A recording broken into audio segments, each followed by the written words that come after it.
everybody, welcome back to my channel. Today, as you can see, we're doing an October wrap-up.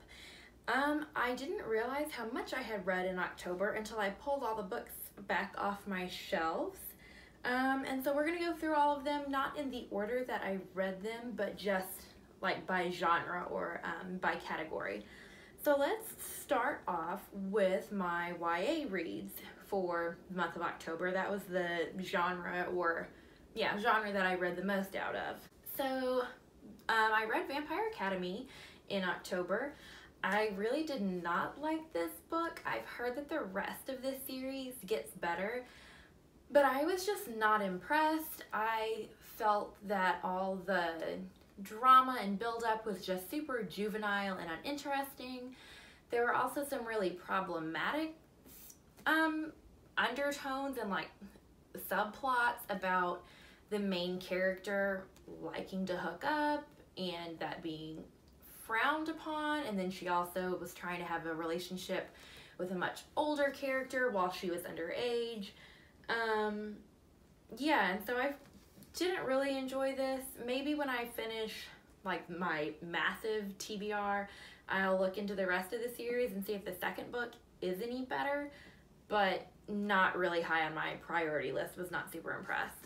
I also read, I don't know if this counts as YA, but I read A Darker Shade of Magic by V.E. Schwab. I really enjoyed this book, even though I was kind of confused. At the beginning, I thought it had like Harry Potter vibes, and so I was thinking, oh, this is going to be kind of a fun YA read, and then it got dark.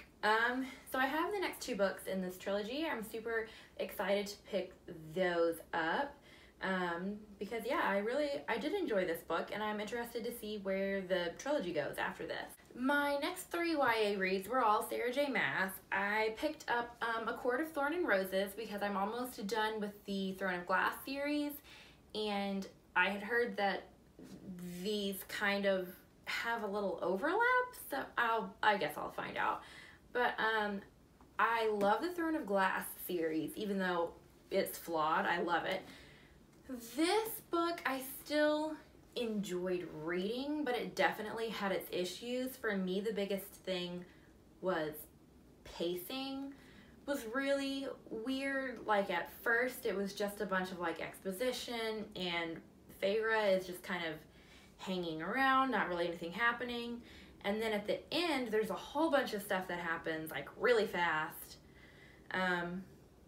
And then the characters, I did not love the characters as much as I do in the Throne of Glass series. I don't think that these were fleshed out as much. But I mean, I'm gonna finish the series. I'm not like completely turned off to it. So there's that one. I went back and I read The Assassin's Blade by Sarah J. Maas. I enjoyed it as much of any of the other Throne of Glass books. I mean, I can't really like rave about it and be like, the writing is so good, like this and that. I just like it because I love the characters, and I think that Sarah J. Maas has written a really great world that at this point me and so many other fans obviously are so invested in. So at this point, this could pretty much be hot garbage and I would enjoy reading it. And I also read Empire of Storms. Again, I loved it just because Throne of Glass. I'm so happy that I found this series. I'm a little late on the bandwagon for this, I think. But, I mean, whatever. I'm still enjoying it. So, that was that. Next, let's get into my adult fiction reads. I picked up Faithful by Alice Hoffman, who I've also read Practical Magic and Rules of Magic. And those were books that I thought were good, but I didn't really particularly enjoy them. Like, they're not my favorites because Alice Hoffman kind of skips over big chunks of time, and it's kind of like, and then like the seasons change and like this and that, and now the character like is doing something else. And I don't really like it when books do that. I like when the plot keeps going and doesn't like skim over like years or months. Like, this is a very small book, and it covered 10 years of time. And I mean, it was good. It was really well written. I love Alice Hoffman's like how she fleshes out her characters. but again, like, not my favorite book. I just don't like her writing style. I'm just not personally a fan of that. Next, I have Are You Sleeping by Kathleen Barber. This I picked up, and it was in like the thriller section. I'm pretty sure it was supposed to be a thriller, but it really, and I read it in October because I was hoping to get like some Halloween vibes, and I really didn't. I didn't really enjoy this book that much.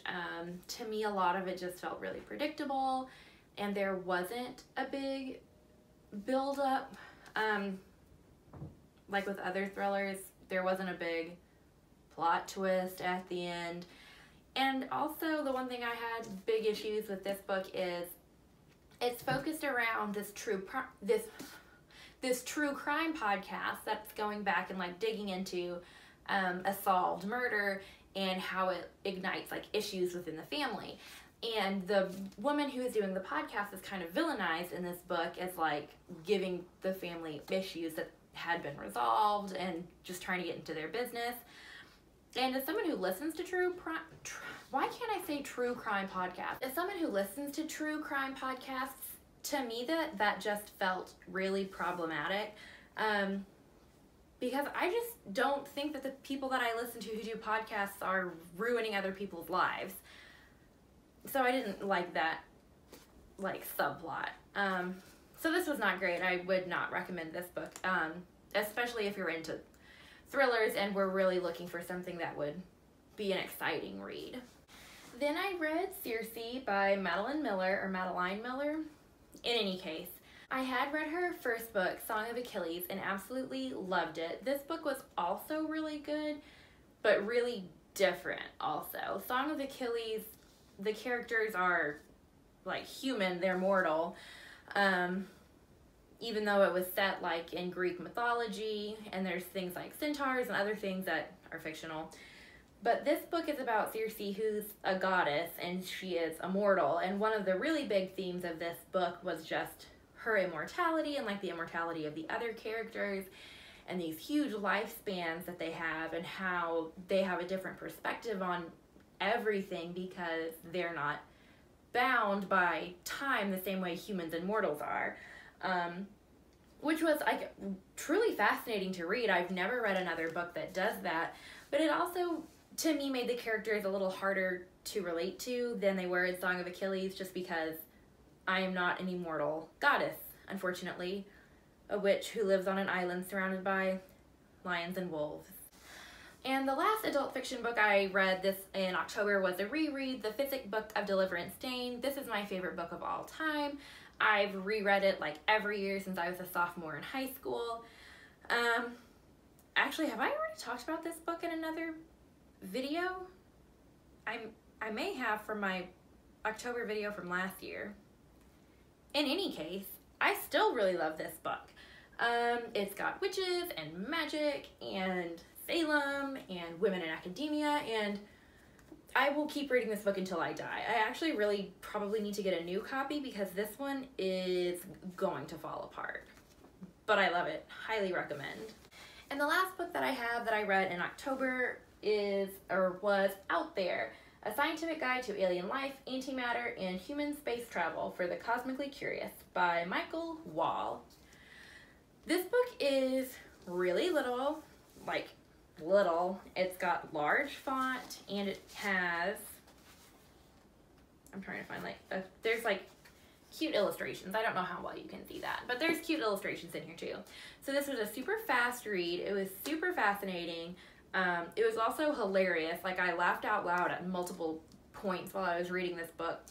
So I highly recommend this to anyone who's curious about outer space and extraterrestrial life, and like what kind of research the government is doing into outer space and extraterrestrial life.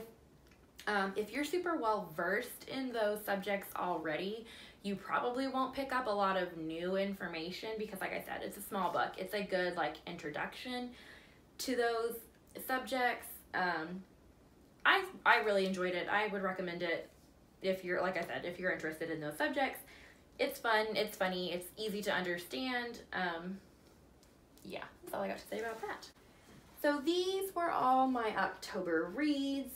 Some good, some bad, some in between.